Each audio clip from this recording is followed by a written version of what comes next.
Hola estudiantes, este es más o menos una cápsula de retroalimentación para dar finalizado el primer semestre.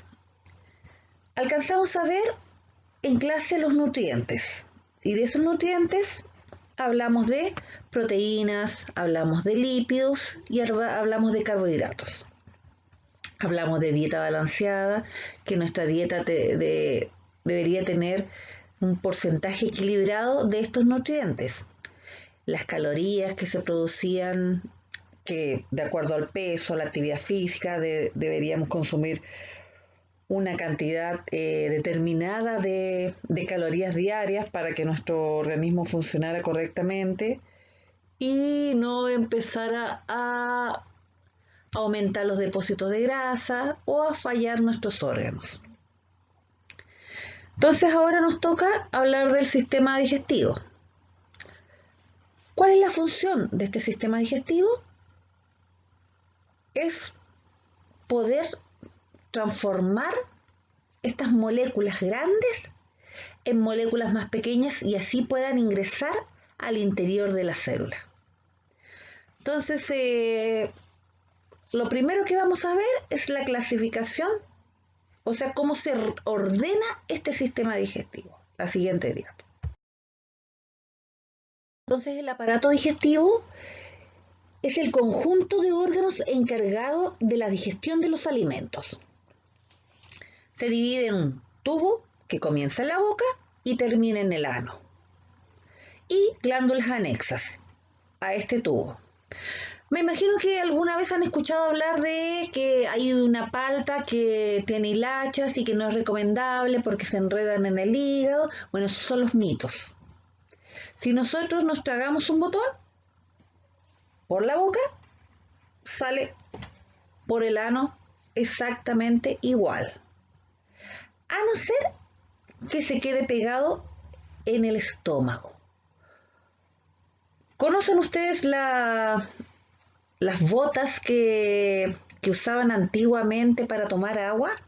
Me imagino que conocen el estómago del animal, ¿cierto? O nuestro estómago. ¿Han visto la imagen del estómago? Antiguamente lo usaban como vasija para echar agua.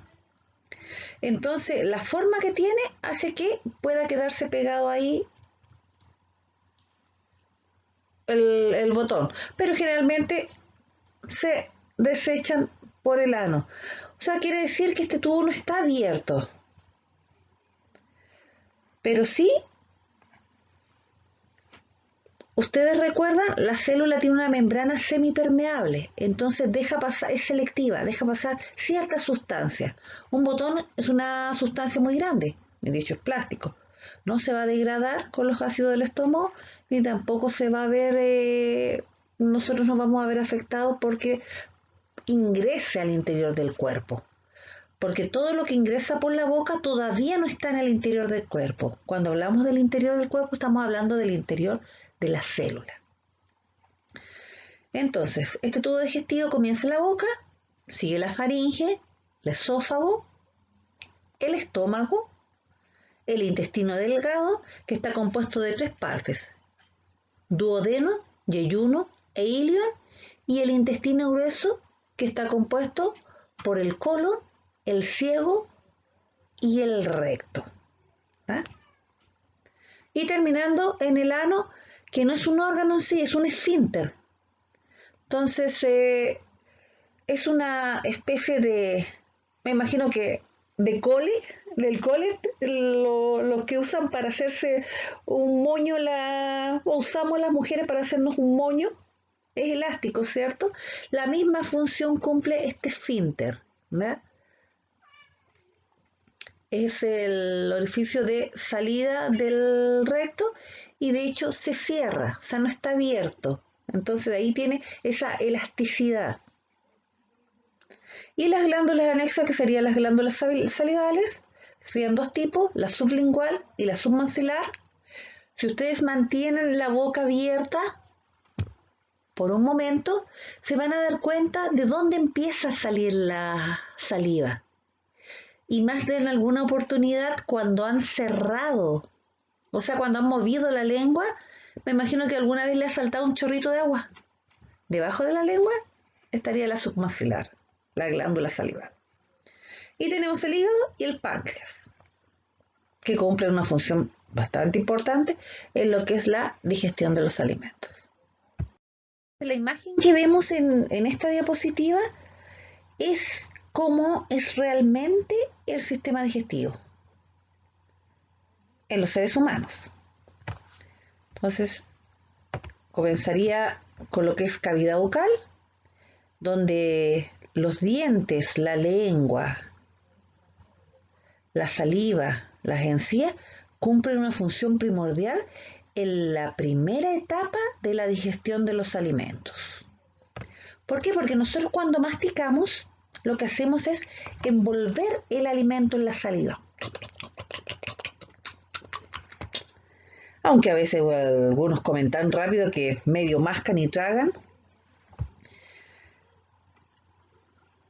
Entre una de las fórmulas que dan los nutricionistas para no subir de peso tan rápidamente y para sentir mayor saciedad al comer es masticar lento.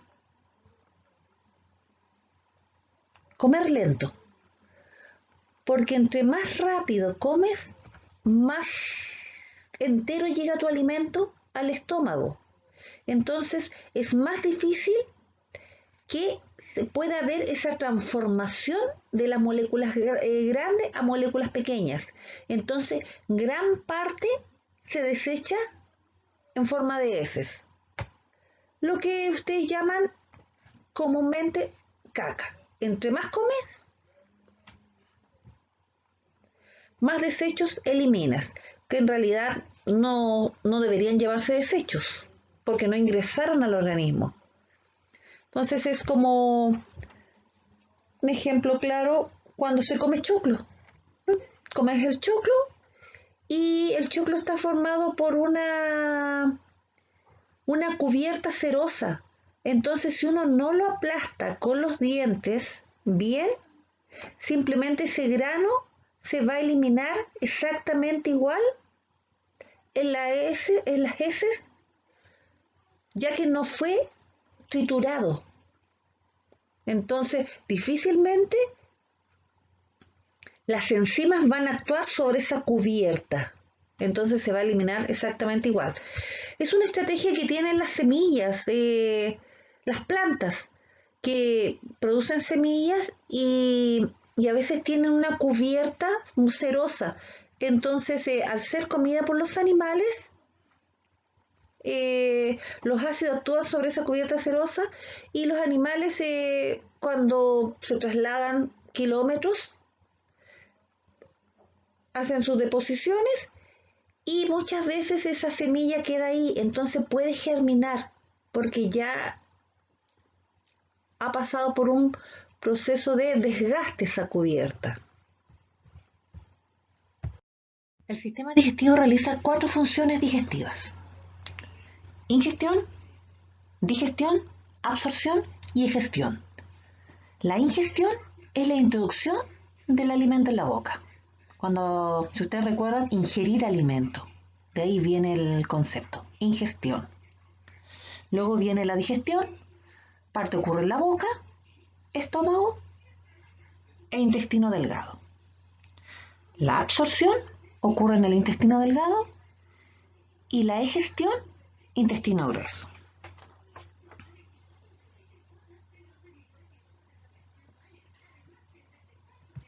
La boca ya empieza propiamente lo que hablamos de digestión, el proceso de digestión. Los dientes trituran los alimentos y las secreciones de las glándulas salivales, lo que conocemos nosotros como saliva, la humedecen e inician su descomposición química. ¿Qué quiere decir? La fragmentación, el rompimiento de enlaces. ¿Verdad? Actúa aquí una enzima que se llama amilasa salival. Envolvemos el alimento, se humedece y se empiezan a romper los enlaces. una de las moléculas que empieza a transformarse de moléculas grandes a moléculas pequeñas acá son los carbohidratos, o sea, el almidón. Si usted hace el ejercicio de tomar un trozo de pan, un trozo pequeño, y lo mantienen en la boca, o lo chupan ese trozo, lo mantienen en la boca harto rato, lo masca, se van a dar cuenta que ese trozo de pan va a empezar a tomar un sabor dulce. ¿Por qué? Porque la harina está formada principalmente por almidón. Y el almidón son cadenas de glucosa. Entonces el monosacárido, en este caso la unidad pequeña del carbohidrato, de este almidón, que es un carbohidrato, es la glucosa, es un azúcar. Bueno, el almidón también es considerado un azúcar, un carbohidrato. Entonces, en este tramo del sistema digestivo, los alimentos son masticados, lubricados por la saliva y presionados por la lengua. Aquí la lengua es fundamental. En ella se forma una pasta húmeda y blanda llamada bolo alimenticio. De ahí a que nosotros debemos mascar bien el alimento hasta formar esta pasta. La lengua cumple una función muy importante en este proceso digestivo. La lengua es un órgano formado por tejido epitelial, tejido muscular, tejido sanguíneo y tejido nervioso. Muchas veces se malentiende y pensamos que es un músculo, solamente músculos, no, es un órgano formado por piel, por nervios, terminales nerviosas, sangre, si nos mordemos la lengua sangre, y la musculatura, de ahí a que podemos moverla. Algunos la mueven más que otros, hablan más que otros. Se halla cubierta por una membrana lingual, especializada para detectar el sabor de los alimentos. De ahí que cuando chupamos un limón, inmediatamente sentimos lo ácido, o lo amargo, o lo dulce. Vayan probando alimentos dulces, alimentos ácidos, y detecten dónde, en qué parte de la lengua ustedes sienten el sabor. Eso se llaman unas estructuras sensoriales llamadas papilas gustativas, que nos permiten disfrutar del sabor de los alimentos. Y de hecho, si hay un alimento que está en mal estado, inmediatamente sentimos el rechazo. Esto no me gusta. Y no lo comemos. Eso es parte de la evolución. En las papilas gustativas se encuentra el botón gustativo, que también existe en el velo del paladar y la faringe. A través de ella se capta el sabor de cualquier sustancia y va directamente esa información a través de las fibras nerviosas al cerebro. Los dientes tienen la función de fragmentar el alimento para facilitar la acción de los jugos digestivos. Entonces, de ahí la importancia de cuidar nuestros dientes. Porque ya ven ustedes, a medida que se van perdiendo piezas dentales, ya nos es más difícil fragmentar los ciertos alimentos. Generalmente tenemos que consumir los alimentos cocidos, y al consumir los alimentos cocidos sabemos que ya son mucho más blandos. Los dientes tienen tres funciones diferentes. Los incisivos, que serían los dientes delanteros, lo que llamamos nosotros las paletas, sería cortar el alimento. Los caninos sería desgarrar el alimento, la desgarran. Cuando pegamos el tirón, como cuando comemos carne. No es con los dientes, con los incisivos, los dientes delanteros, sino que es al lado. Ponemos el alimento al lado.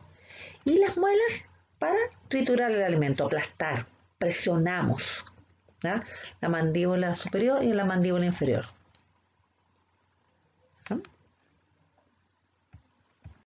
La pregunta es, ¿por qué se mastican los alimentos? Para poder digerirlos. En la masticación intervienen los labios, dientes, lengua, glándulas salivales y la mandíbula. En la boca, los alimentos son reducidos a trozos pequeños, como ya lo hemos dicho y repetido anteriormente. al mismo tiempo son humedecidos y expuestos a algunas enzimas digestivas que tienen la función de romper los enlaces de estas moléculas. Cuando el alimento ya está masticado, ya se forma el bolo alimenticio, se traga. Y cuando tragamos el alimento, hablamos del proceso de deglución.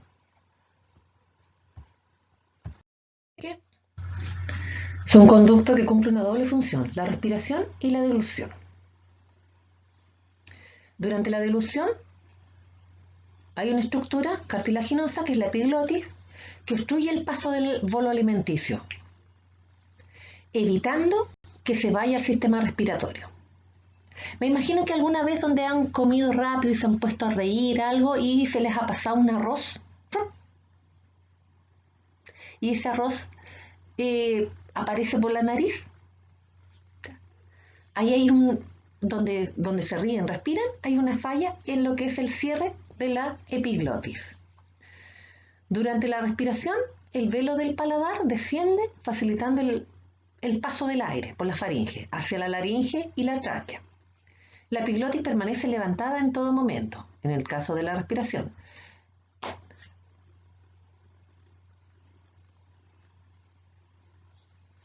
La glotis, con una estructura que está más abajo, se abre una vez que el alimento ha entrado al esófago. Y dependiendo de los órganos vecinos, la faringe toma el nombre de nasofaringe, profaringe, laringofaringe.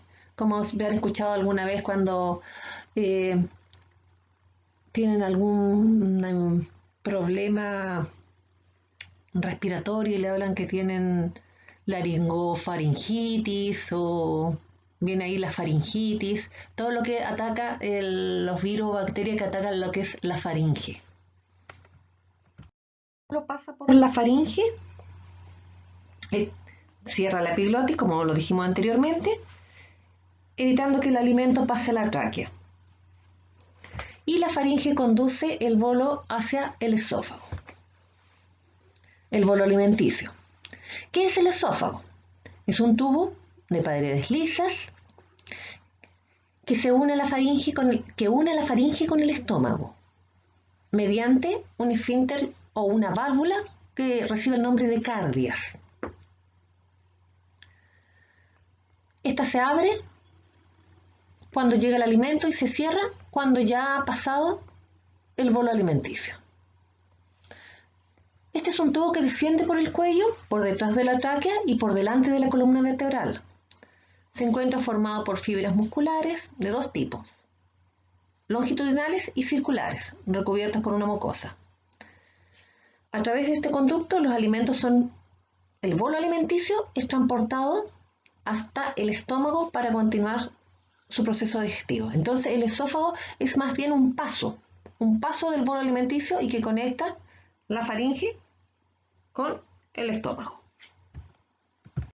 El estómago entonces es un saco en forma de J, donde es el segundo órgano donde ocurre el proceso de digestión. Recuerden que el primero era la boca, el segundo sería el estómago. Entonces, el bolo alimenticio llega, ¿de dónde llegaba? Ahí el tiempo para que más o menos recuerden la diapo anterior, del esófago. Entonces llega al estómago y aquí continúa la digestión mecánica. Entonces, ¿qué se produce en el estómago? Se producen contracciones, ya que está formado por músculo liso. Si ustedes hacen el ejercicio de recostarse sobre su cama, boca abajo, después de almorzar, van a notar ciertas pulsaciones en el estómago, ya que este está actuando, ¿no? La musculatura de su estómago está actuando. ¿Para qué? Para que sobre ese bolo alimenticio actúa el jugo gástrico, que contiene ácido clorhídrico y enzima digestiva, para continuar con la digestión química. Y acá, en el estómago, se forma el quilo. O sea, ese bolo alimenticio pasa a llamarse quilo, ya que el alimento fue podríamos decir batido, ¿ya? Entonces se habla de una papilla. Entonces ya no es esa masa que se formó en la boca, que pasó a través de la faringe, a través del esófago y llegó al estómago, sino ahora ya estamos hablando de una papilla que se llama quimo. Entonces ya han sido fragmentadas las moléculas. Aquí activa una enzima llamada pepsina sobre ese alimento para poder transformarlo en quimo. El intestino delgado está compuesto por 3 partes: duodeno, yeyuno e ilio. La importancia o la anatomía del intestino delgado y su relación con la función en lo que es el proceso de digestión y absorción de los alimentos es que está compuesto por vellosidades intestinales que tapizan este intestino. Así, estos nutrientes pueden pasar a la sangre y nutrir a todas las células del organismo. Entonces, en este tramo, el quimo, que venía del estómago, se mezcla con el jugo intestinal, producido por las paredes del intestino delgado, con el jugo pancreático, producido por el páncreas, y con la bilis, producida por el hígado. Entonces estamos hablando de 3 líquidos que contienen enzimas y que actúan sobre el alimento. Estos jugos completan la digestión de carbohidratos y proteínas, mientras que la bilis, que era producida por el hígado, emulsiona las grasas, lo que facilita la asimilación. Así se inicia la transformación del quimo en quilo, que es el producto final de la digestión, que es una sustancia más bien líquida, ya que este quilo contiene agua y nutrientes y otros productos que no son digeridos. En el intestino delgado se produce la absorción de los nutrientes contenidos en el quilo, los monosacáridos, los aminoácidos y los ácidos grasos, que hablamos anteriormente, que son las unidades básicas. Todas estas moléculas ya son pequeñas para poder ser absorbidas por las vellosidades intestinales. Recuerden que las vellosidades intestinales están formadas por células y a su vez la célula está formada por una membrana citoplasmática que es selectiva. Entonces van a pasar a través de esta membrana, al igual que el agua y las vitaminas. Entonces pasan del tubo digestivo hacia la circulación sanguínea. Aquí recién estamos hablando del medio interno, ¿ya? Que ingresan al organismo, recién en esta parte, en el intestino delgado, y el proceso se llama absorción de los nutrientes. Y ahí estos nutrientes recién van a ser distribuidos a todas las células del organismo. En el intestino grueso ninguna nueva sustancia actúa sobre los alimentos. Sin embargo, en este lugar ocurren cambios significativos como la absorción de gran cantidad de agua, mediante la cual el quimo se convierte en material fecal. Entonces, en este órgano, que está compuesto por 3 partes: colon, ciego y recto, se absorbe el agua, las vitaminas y algunos minerales.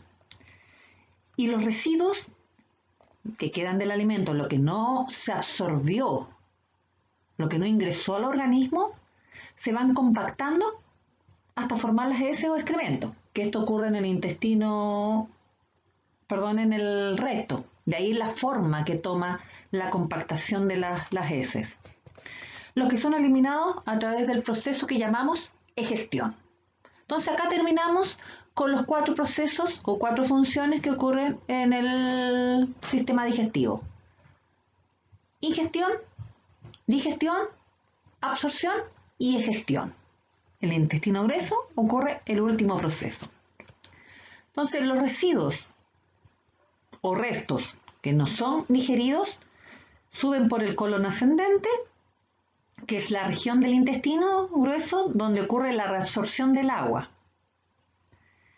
y de las sales minerales. De ahí la importancia que nuestro colon se encuentre en perfecto estado, ¿verdad? Y que hoy en día la comida chatarra hace que afecte directamente a esta parte de nuestro intestino, aparte de la mala alimentación, el estrés y la vida que estamos llevando hoy en día. Además, en esta parte se absorben la vitamina K y el ácido fólico. Y la vitamina K está directamente relacionada con la coagulación sanguínea. Entonces, las bacterias que viven en esta parte de nuestro intestino producen vitamina K. Entonces, cuando hay una mala alimentación, hay situaciones altas de estrés, generalmente se producen hemorragias cuando se va a defecar. Aparte que se reabsorbe el agua, se endurecen las heces, entonces si estas bacterias no son bien alimentadas, empiezan a provocar problemas. Generalmente tenemos el concepto erróneo que las bacterias son dañinas para nuestro organismo. No todas son dañinas. Tenemos una gran cantidad de bacterias que forma parte de lo que es la flora bacteriana que se encuentra en nuestro estómago, en nuestro intestino y nuestro intestino delgado e intestino grueso, que cumple una función muy importante en la salud de las personas.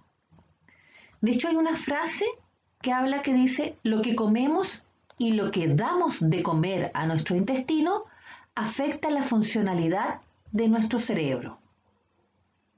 Hay muchos estudios que demuestran que lo que comemos altera potencialmente la composición y los productos de la flora intestinal. Entonces, ojo con eso. Podemos comer papas fritas, sí, pero no todos los días. Podemos comer comida chatarra, pero no todos los días. Entonces, hay ciertos alimentos que debemos consumir diariamente. De ahí a que, previo a esta unidad, estaba lo que es la dieta balanceada.